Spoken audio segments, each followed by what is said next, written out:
भद्रं कर्णैभिः शृणुयाम देवाः भद्रं पश्येमाक्षभिर्यजत्राः स्थिरैरङ्गैस्तुष्टुवागं सस्तनूभिः व्यशेम देवहितं यदायुः स्वस्ति न इन्द्रो वृद्धश्रवा स्वस्ति नः पूषा विश्ववेदा स्वस्ति नस्तार्क्ष्यो अरिष्टनेमि स्वस्ति no बृहस्पतिर्दधातु Om Shanti Shanti Shanti.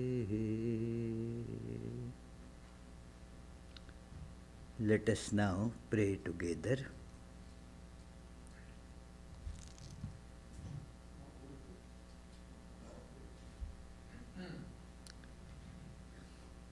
We offer our salutations to the all-loving being who endows all beings with consciousness. We meditate on the Lord, who is the origin of the universe. Lord, thou abidest in all, thou art all, thou assumest all forms, thou art the origin and goal of all, thou art the self of all, thou art existence, knowledge and bliss. Salutations unto thee. May the world be peaceful, may the wicked become gentle, may all creatures think of mutual welfare. May their minds be occupied with what is spiritual and abiding. May our hearts be immersed in selfless love for the Lord. Peace, peace, peace be unto all. Opening song by Peter. Please join in.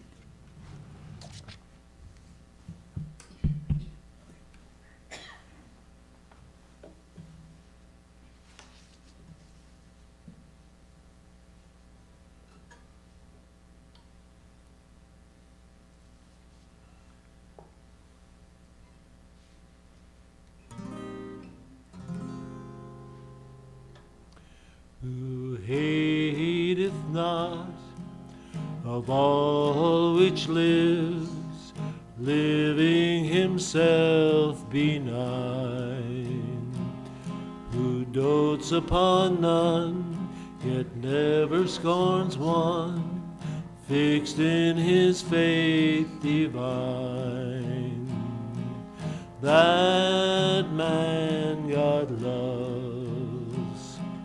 That man God loves. Arrogance exempt, exempt from love of self, unchangeable by good or bad, firm in his faith, mastering himself, true to seeking me, heart and soul, bound unto me. That man God loves, that man God loves, who is with friend the same as with foe, keeping an open heart. It's good or ill, have light where it will, and when it will depart.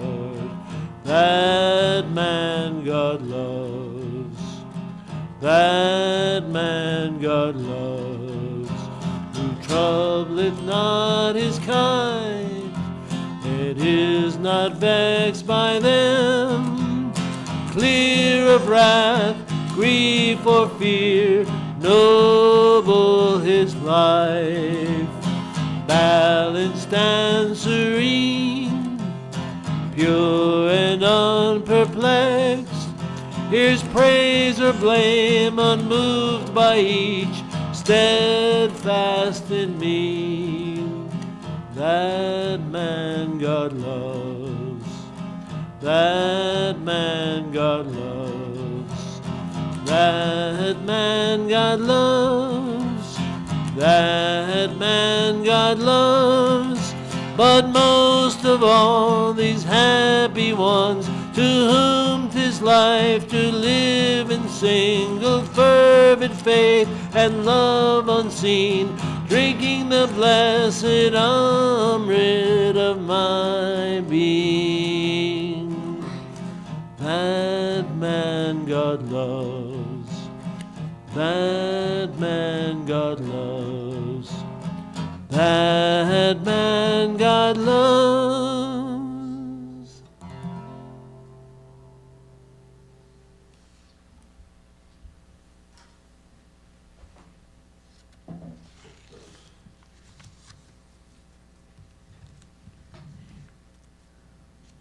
Thank you, Peter.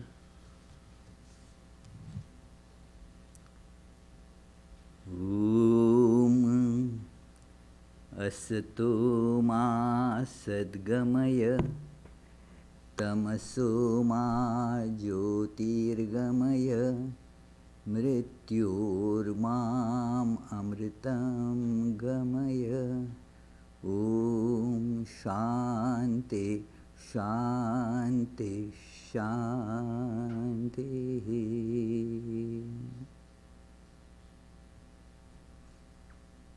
Lead us from the unreal to the real, from darkness of ignorance to light of knowledge, and from death, the limited existence, to the unlimited existence. Oh, peace, peace, peace.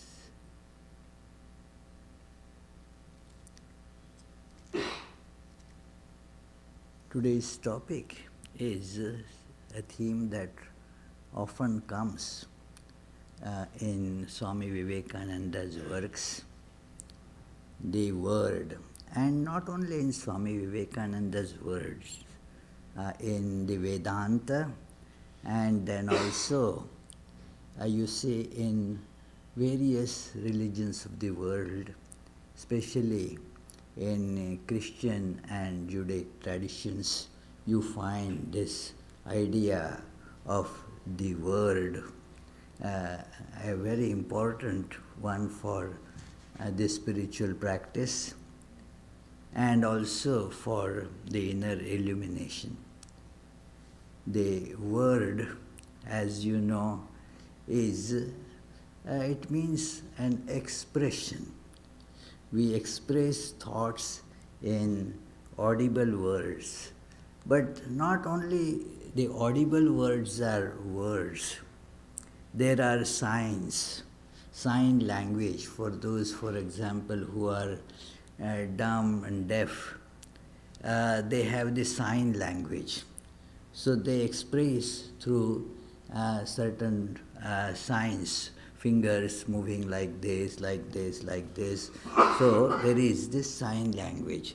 There is no audible word there, but there is, it is a word, not audible. Then there are, pictures. By pictures you convey a thought. It is an expression of a thought or an understanding. So in fact there is this saying that one picture is good as 1,000 words. What you can express in so many words, you may be able to express it in one nice picture. There is an incident described by a painter, one who was an artist, could draw sketches and do paintings. So he had gone to France without any knowledge of the French language. And he went to a restaurant and asked for coffee. Now that word was familiar in France as well, so he got coffee. but then it was very bitter. So he thought some milk could be added to it, then it would taste good. But now, how to ask for the milk? It is he tried various ways of uttering this word, that word, but then the waiter could understand none of them. So he said something, the waiter thought he wants more water, kept it. Then he tried to show by sign that something you add into it. The fellow went and brought more coffee and added more coffee there. But he was at a loss now what to do. But being an artist, he got an idea. He took out his sketchbook and then drew a picture of cow and then that milk from that. So then the waiter laughed and went and brought the milk. So the picture was the word. That word was expressed through the picture. So this universe, as we can see, is an expression of the divine. It is the word of God. This whole universe, it is word of God. It is not only audible. It is an expression that we get through the thought, through our visual perceptions, through the touch, through all our sensory organs, and even without sensory organs, even in our thoughts, we get this perception. Now perception again is connected with our sight, but you please understand what I mean. So it is an experience and its expression. This we have, and that is the word of God. That is the universe. Universe is expressed as the word. So a word has various stages.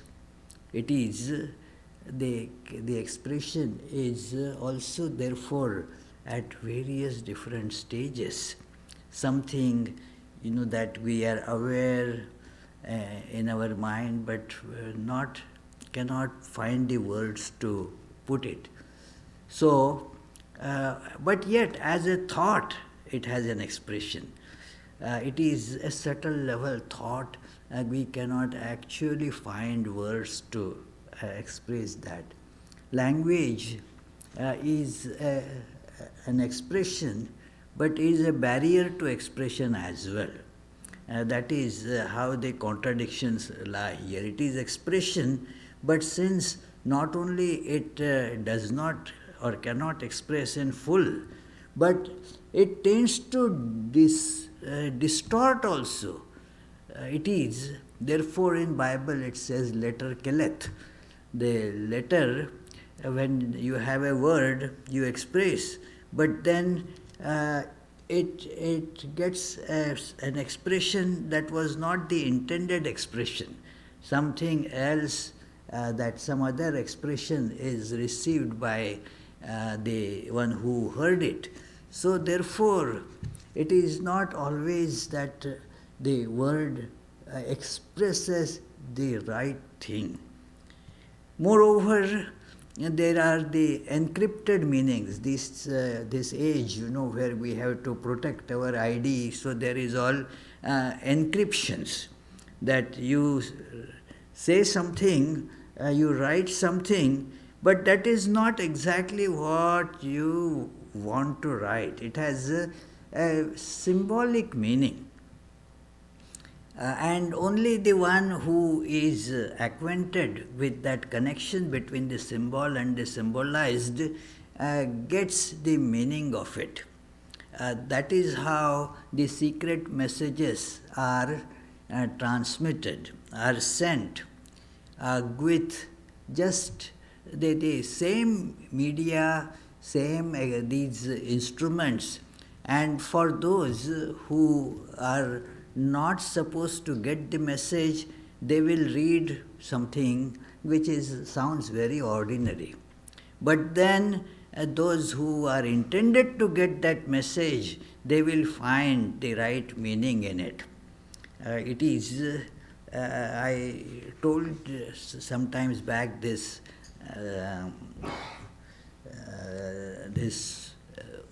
happenings in India. Many years ago it used to be when the mobile phones, they used to have very costly, the charges were high to speak and also to receive, both were getting charged. And then now how to save that money? So now the Indians are good at finding out such ways. So what does not get charged is the rings. If you get the ring, if you call and the other person does not pick it up, only hears the ring. Now those rings were made into symbols. That person from work is, say, calling wife that I may get late today. So the phone would ring just once. So that means one ring cut. So that means I am going to be late at work today. That two rings would have some other meaning. Three, the whole language was prepared. So many rings. It was not to be picked up at all, because if you pick it up, you will have to pay. So therefore, so many rings would mean that we are going to have some guest at lunch today, and whatever. So many that ring language was prepared. So since then the phone charges and they have come down, but then still this language is used. Whenever I go to India, I get that, okay, you come out when I'll give you a missed call when I am around there to pick you up. I'll give you a missed call. I was wondering, what is a missed call? Means it is, don't pick it up. I will just hang up. You will get the ring, and what it means is you have to come out. I am ready there to pick you up. So that is how now the language is made. For those who do not know, it is an encrypted thing that they hear only the ring, but the person intended to know gets the message. In olden days, there used to be the other that language of lighting fire, so to convey a particular message to another village. Now that was a word. The fire is lit means something to the other people. That means the war is won, or this is done. In Sherlock Holmes, those detective stories, you can read about the light language. The candles were lit in the windows. So that one candle lit means one message. If the candle is lifted and moved, that means another message. If two candles are there, then another message. So through that, the messages were secretly transmitted. So the word, therefore, is of several types, and all of that is an expression. And in that sense, all of these, although not audible, they are words. So it is very important to see that this whole universe is Word of God. It is the expression of God. So therefore, we can see the presence of divine in it. God is there in every single form. And this idea you will find in Christianity in the Gospel of John. So, it is in the Gospel of John, it begins with this. In the beginning was the Word.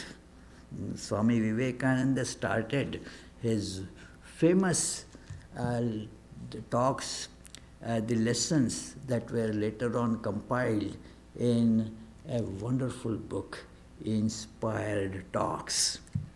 Inspired Talks is a very special, extraordinary collection of Swami Vivekananda's teachings at Thousand Island Park in upstate New York. It is exceptional for a reason. Swami Ramakrishnananda, a brother disciple of Swami Vivekananda, gives the reason for its being exceptional. He says that in almost all other lectures or writings of Swami Vivekananda, what you find is Swami Vivekananda is commenting upon the teachings of Upanishads, teachings of sages. He is a commentator. He is a teacher. He takes the book, say, for example, Katha Upanishad, and then teaches that from that book. He takes a Bhagavad Gita, teaches from that book. He may not even take the book, but uses the ideas and the verses from various scriptures that he knows, and comments upon them. So he is a teacher of those books. He is not there, the sage in whom that book got inspired. But here in these talks, Swami Vivekananda has become himself that sage in whom all these thoughts emerged and were imparted to the very blessed, very fortunate students there. And in that sense, these teachings are unique. And you find there that there is such a variety of thoughts, variety of teachings discussed in those classes. And very novel ways were used by Vivekananda to convey his message. And this I am quoting from the very first page, the first day of when the teachings began. And it says there that Swami Vivekananda came to the class. There were only 4 students at that time assembled. Some were still to come, but he started the classes. So therefore, when there are not so many people in the lecture hall here, I tell myself that I must be giving inspired talks. So it is. Swami Vivekananda there had only very few students. And all put together, the number was never more than 12. So it is. But now those teachings are read worldwide, and so many people derive inspirations from that. In fact, this was one of the early books of Swami Vivekananda that I got taught. It is because I was reading this book long back. I was a college student, and then I found many things very intriguing, inspiring, full of very rich, deep thought, but wanted to get some light thrown on it by expert to get understood by me. So I requested a Swami there that can we have some classes on this? So it was one-to-one class, and it was very nice. I still remember. I have that copy of that Inspired Talks book on which I have made some these notes also. So it is a very beautiful book. So and he said there today, those who were assembled, well, all of you are Christians. And so let us begin with a Christian text.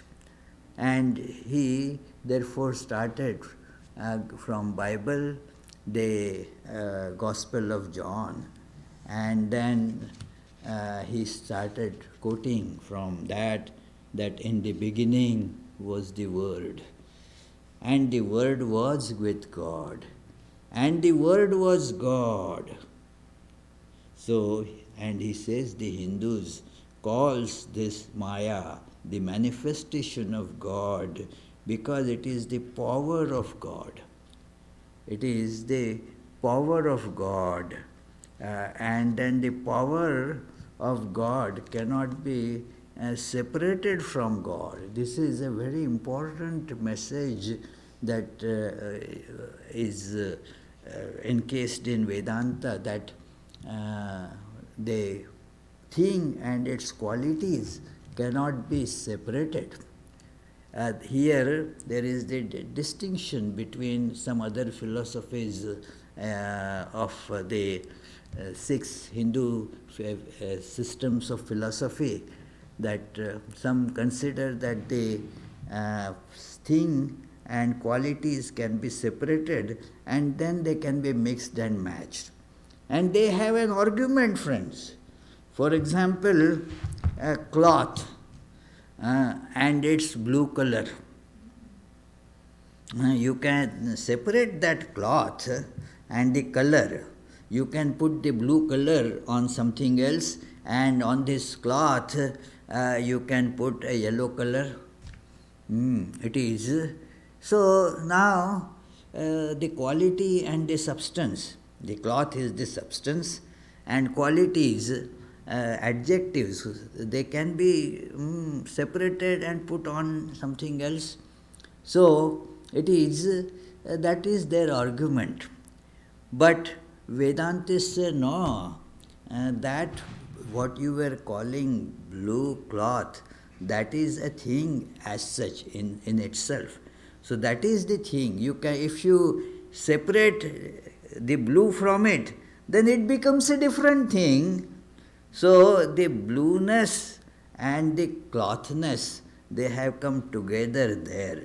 Otherwise it becomes a different thing, a yellow cloth or a green cloth or a red cloth, that becomes a different thing. You cannot really take out the quality from the substance. So expression is a quality or nature of God. God expresses, and that expression of God is inseparable from God. As Sri Ramakrishna used to tell often, that the fire and its heating power can never be separated. Fire means it heats, and then heat means, well, there is some kind of fire associated with it. Even when our head gets heated, there is some fire associated with it. Somebody said something, it is, yeah. So we were finding it, yesterday at a place. It was kind of cold there. It was rainy day and very cold in New York. So, and the hall didn't have proper heating, big hall. So I said, okay, you can say something bad to me, and then I will get angry, and then that will keep my body warm, So it is the that is the, so the fire is there, it gets more intense, in us, so the head becomes hot. So it is the fire and the burning power cannot be separated. A thing and its quality cannot be separated. So the God and the expression, the word, cannot be separated. There was a story that one man in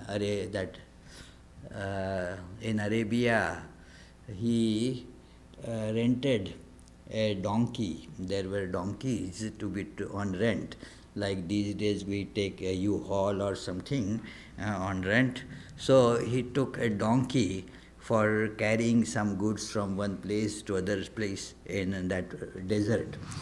So the man rented, and then that man also started following the laden donkey, the one who rented, and the one whose donkey, who was the owner of the donkey, also followed. And they were going on fine. Now, after some time, they started early in the morning. After some time, the sun came on the head. It became now very hot, and the walking was getting very difficult.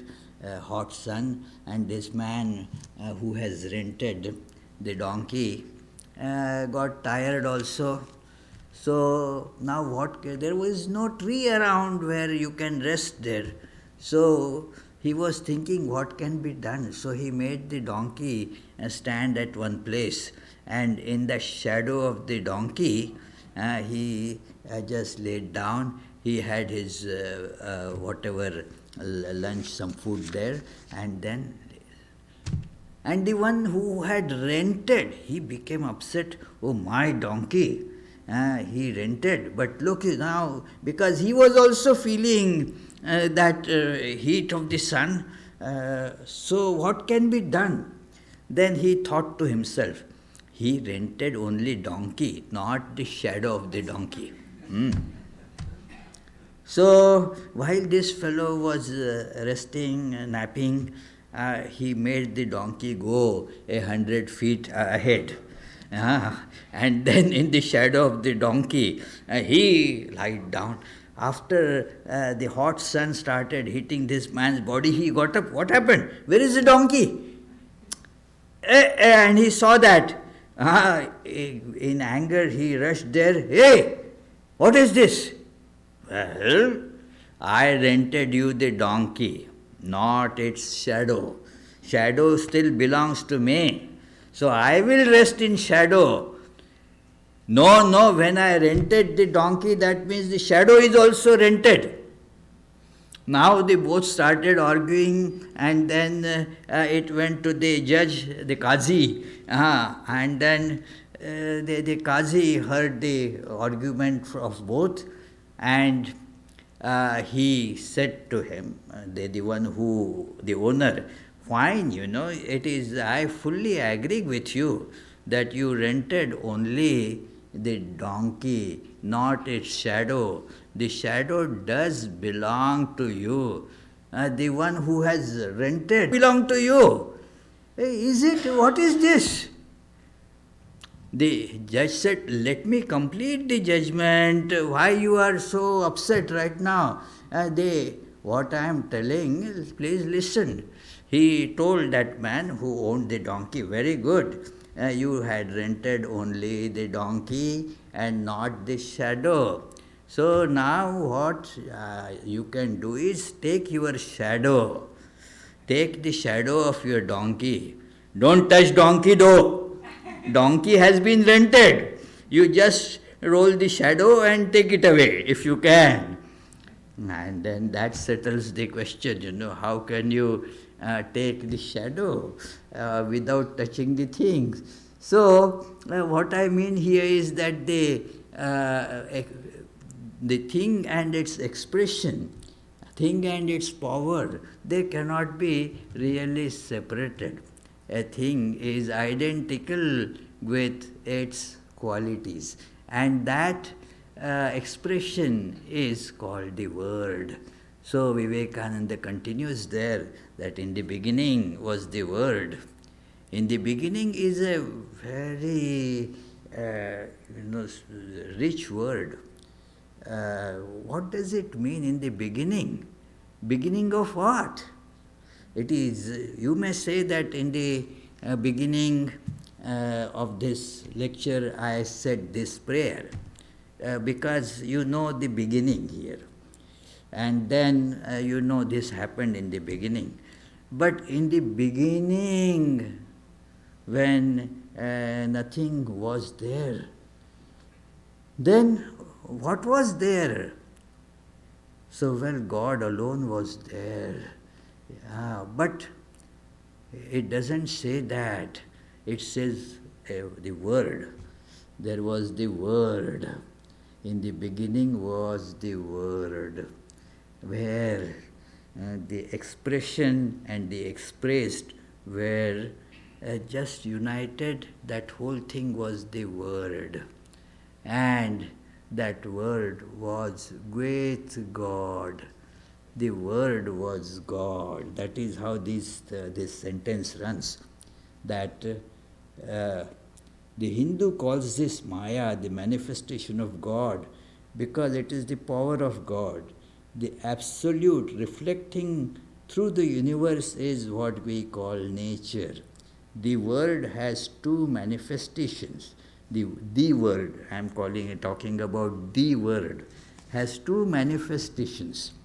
One is the ordinary manifestation, general manifestation, and a special manifestation.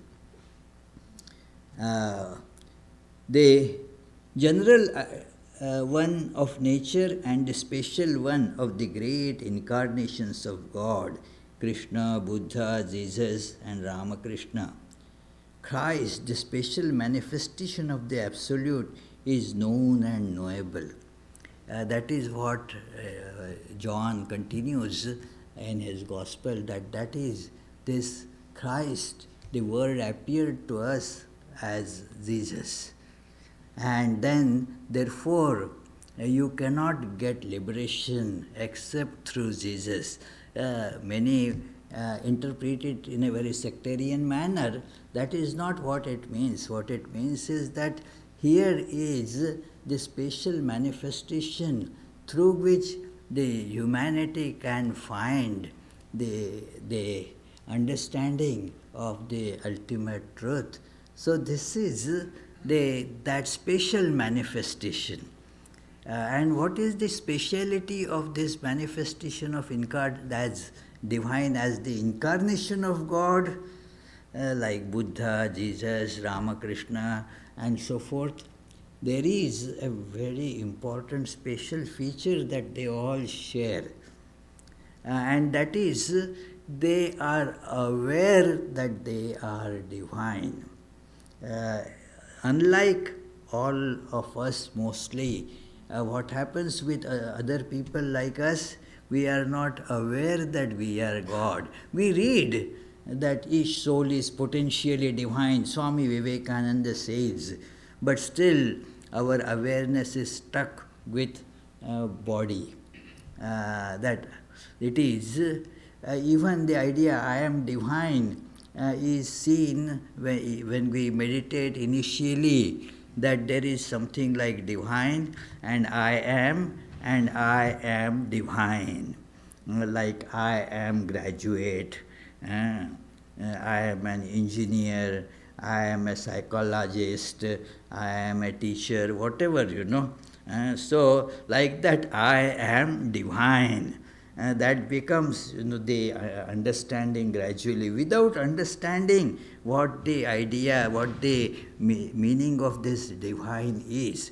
But because divine or God does not bring any concrete picture before our mind, we use the word God as if we are very familiar with it. We are not. We are not, because we don't see the meaning of it. Just to give you an illustration, suppose I use the word, say, chair.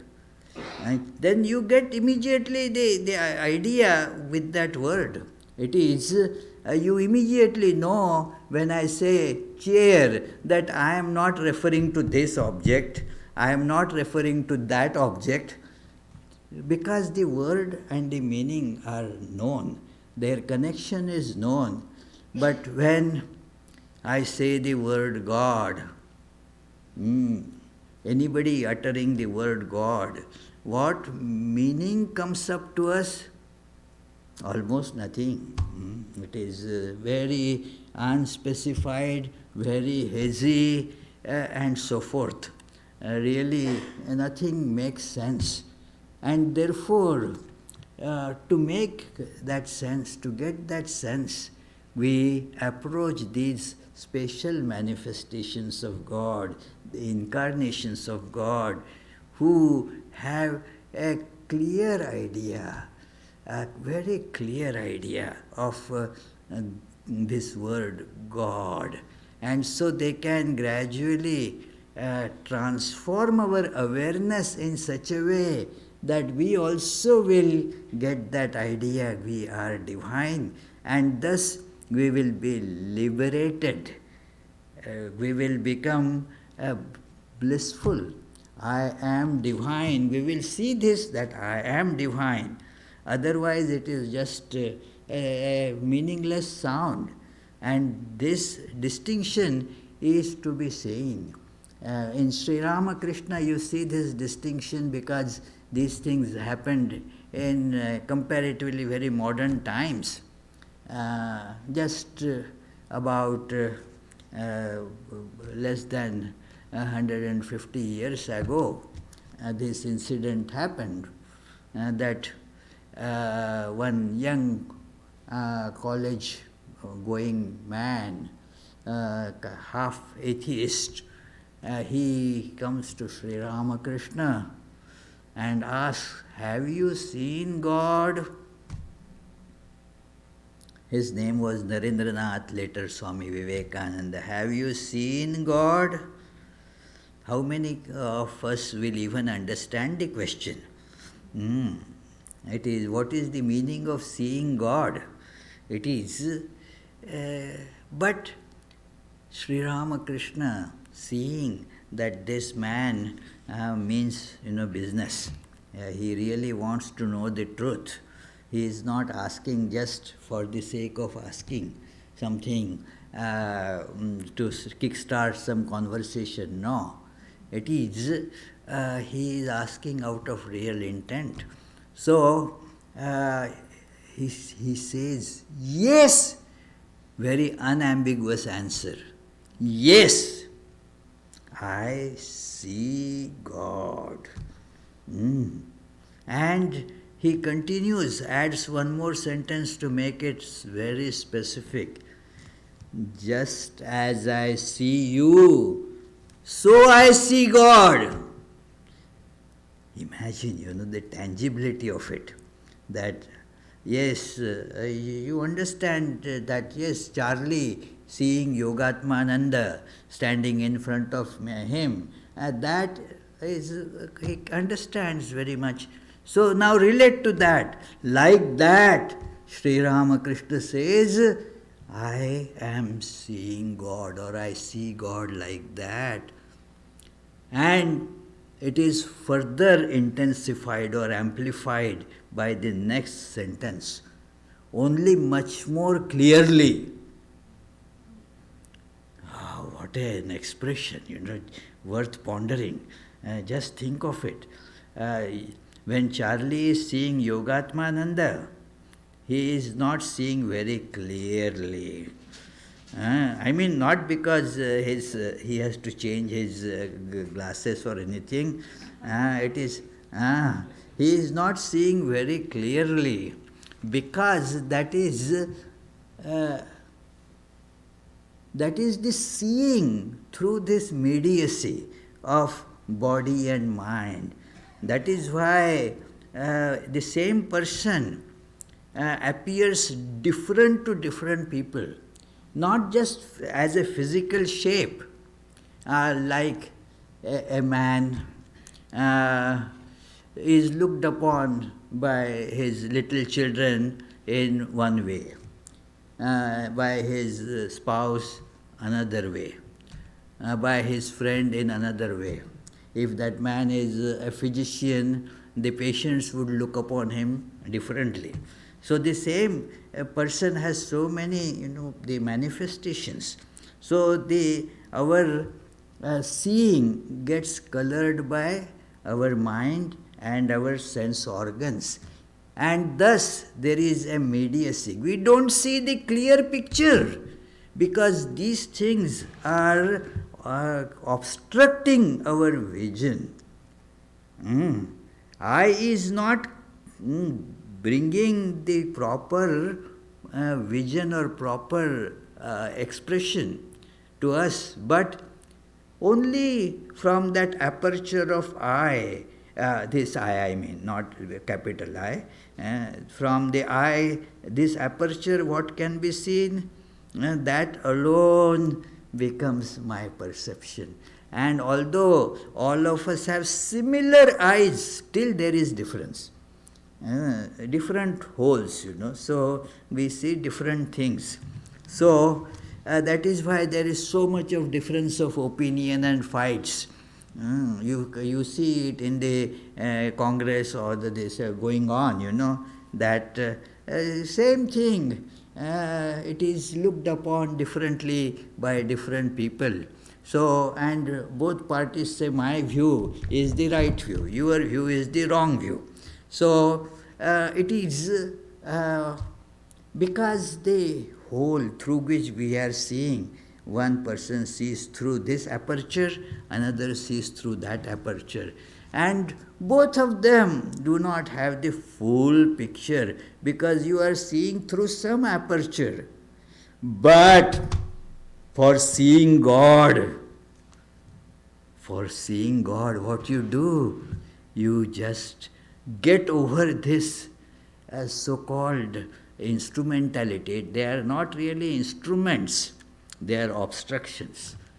You get rid of this screen in between. Now we are seeing through the screen with small holes. And so we get this world, one particular view.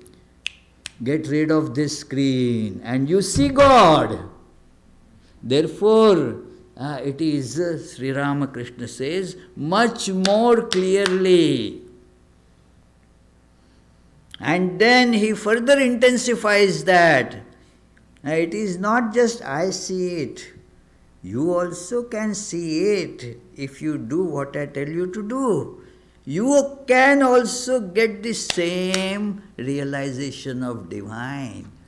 It is that is the glory of the incarnation of God. When we connect to them, they will remove that screen and bring us the realization of the divine. And then we see this truth before us. So that is how this word comes to us in the form of the incarnations of God. So in the beginning, it is very difficult to describe because there is really no beginning. This is the books are for likes of us, and so we know beginning. We live in time, so we have beginning. That where there is no time, in that state where the perception of time goes away. What is the meaning of this word beginning? There is no meaning really there. It is only to tell us, it is that in the beginning means whatever you can think of, go back, go behind that, and then there is this word. And this word was with God. Now there is this separation, God and His word. And the word was God. Everything that was made from that. That is how John further explains it. All this is really the word. All of us are really word. The word, therefore, has tremendous importance. In Vedanta, they get called Nama and Rupa, the name and the form. Now, the name has much longer life, and that gives us the sense of thatness or consistency there. Form keeps on shifting and changing. It is, for example, that this Yogatmananda, then because those people see me very often, they just said, Swami, you look the same as you came first in America. I said, don't make that mistake. So I sent that person a photograph of just as I had arrived in this country in 2001. And then they and told that person, now can you see the difference? How I looked then and now. Then and now it is. And so you can see the form undergoes change. It is. So, but the name stuck, Yogatmananda. And so those who saw me that day, on the first day when I arrived in America, oh, we met you the day you arrived in America. I was there to receive you at the airport on the 21st of June 2001. Oh, wow. So it is, am I same? Well, same, yeah, in a way same. You cannot really pinpoint where the sameness is. Name alone has remained the same, that's all. All the particles keep on continuously shifting and changing. What is same? I have eaten so much food since then, imagine, Anyway, I am a big eater, and now in these 19 years. So now that is came and went, so many particles changed. They say the whole, every single particle is completely changed in 7 years. So now what is same there? Only name remains the same. New England Patriots didn't do well this time, but what is New England Patriots? The fans, they are very fanatic about that. That is why they are fans. So it is, my club. What is same in that? Just the name. And the players keep on shifting and changing. What is there? The same, nothing except the name. And therefore, that name is the reality of anything, the name. Everything, therefore, has no other essence, no other constancy but the name. And it is that gives the illusion of continuity and sameness. So, otherwise there is nothing continuous. Just think of it. It is a very good meditation that what is a thing? Just the name. And therefore, to get to God, we use the name of God. That is called mantra. That particularized name for God given by our spiritual teacher, Guru, that gets called mantra. You repeat the mantra, and thus you get better and better awareness of the divine, because that is what remains constant. So, this thought is there all in our scriptures everywhere, that name the primordial name, and therefore it is part of every single mantra, and that is Om. There is, according to our scriptures, there cannot be a mantra without Om. Om has to be part of it. Om is the primordial sound. It is designated as Om, but that is a mystic sound. It really, Swami Vivekananda in Bhakti Yoga describes how this whole universe is Om. I am looking at the watch, so I am not going into the details of it. But worth understanding that whole of this universe is contained in Om, as Mandukya Upanishad says right in the beginning, that in the beginning of that Upanishad.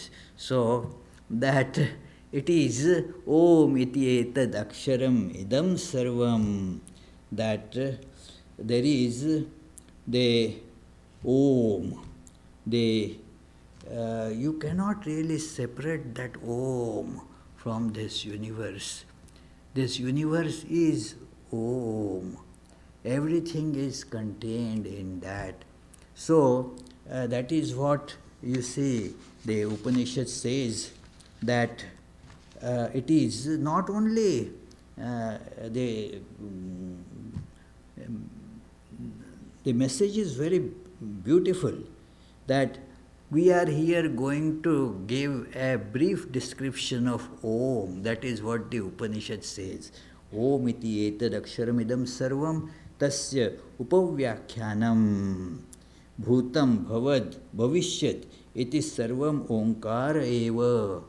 That bhut means whatever was in the past, whatever is present, and whatever is yet to come in future, that all is Om.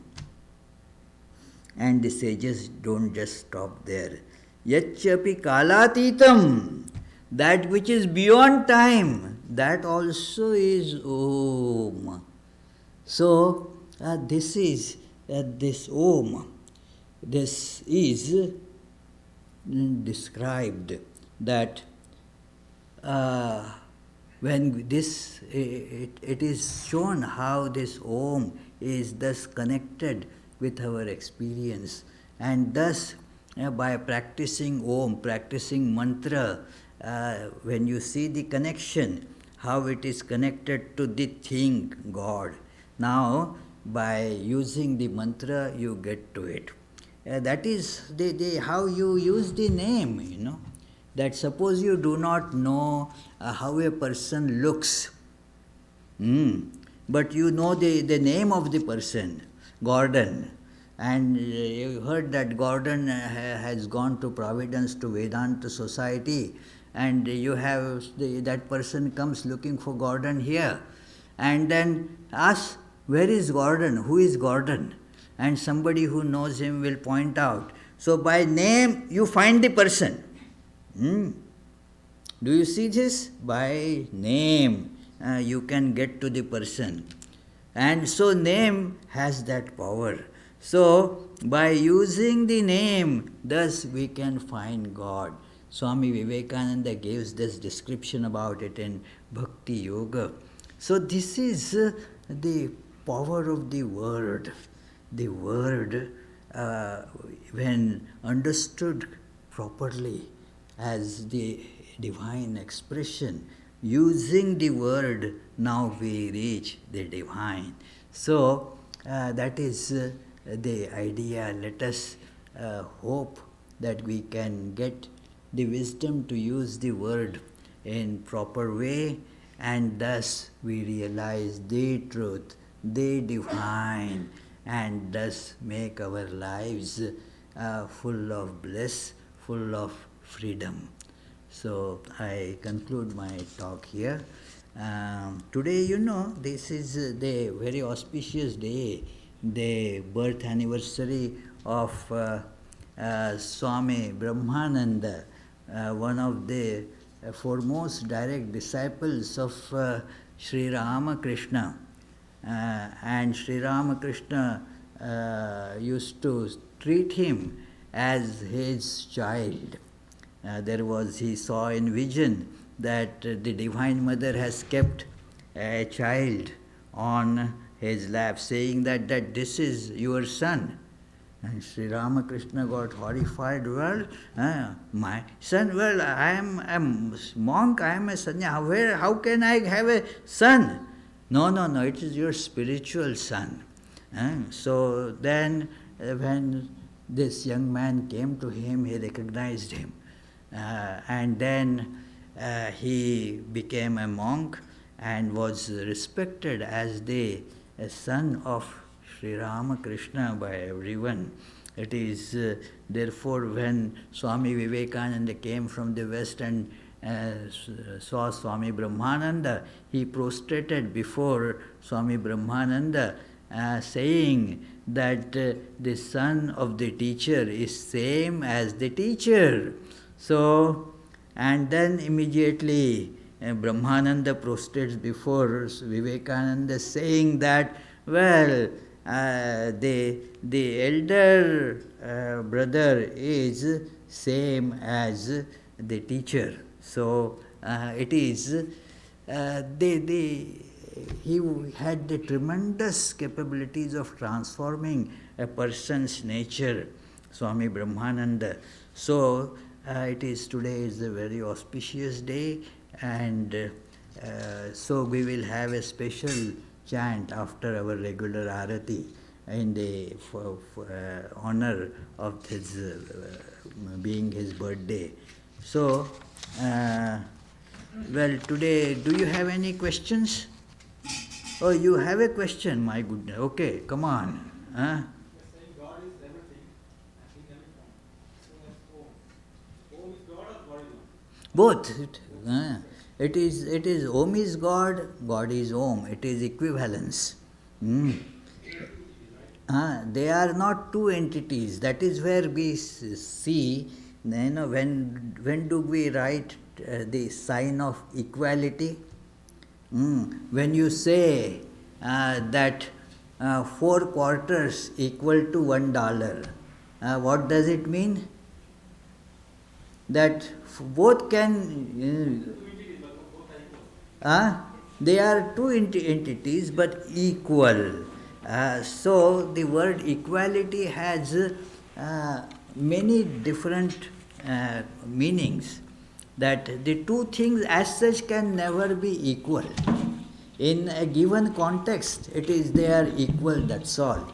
Now, there are some machines which require you to put the quarters.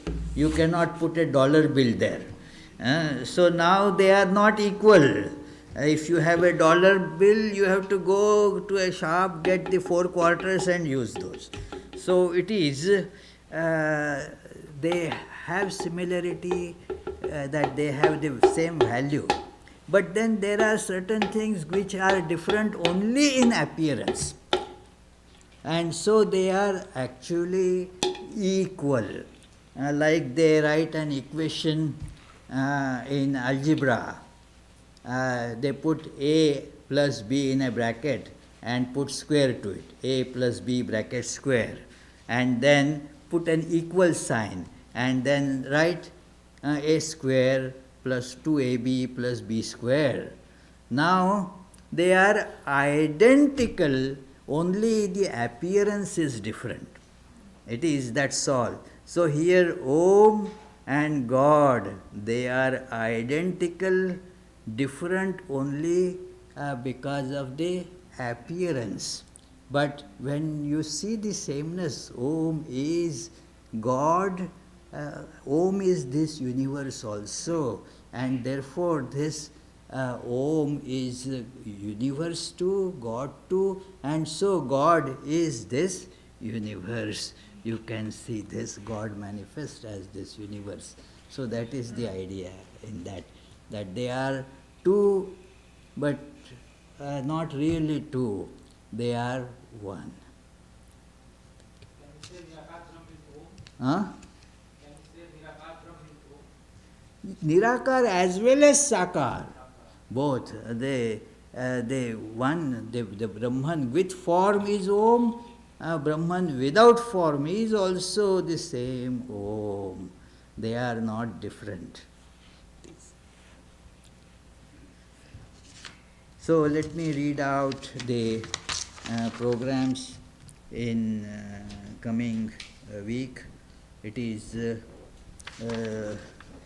there won't be any Sunday lectures in this month anymore. Next one will be in February. Again, another quote from Swami Vivekananda. I am a socialist. Swami Vivekananda says in one place, I am a socialist. So that is the topic of discussion. The Tuesday and Friday classes during this week will be as usual. Tuesday, the topic is Sri Ramakrishna and his divine play. Friday, it is the stories from Srimad Bhagavatam. So, you are all welcome to join any and all of these programs. Now, closing prayer, isn't it?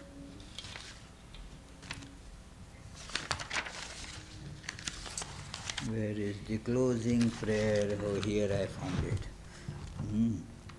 May the Divine, who is Father in heaven of the Christians, Holy One of the Jewish faith, Allah of the Muslims, Buddha of the Buddhists, Tao of the Taoists, Great Spirit of the Native Americans, Ahad Mazda of the Zoroastrians, and Brahman of the Hindus, lead us from the unreal to the real, from darkness to light, from death to immortality. May the all-loving being manifest himself unto us and grant us abiding understanding and all-consuming divine love. Peace, peace, peace be unto all. Now we will have the arati and then you are all welcome to join the soup supper. You are all invited to join the soup supper in the basement.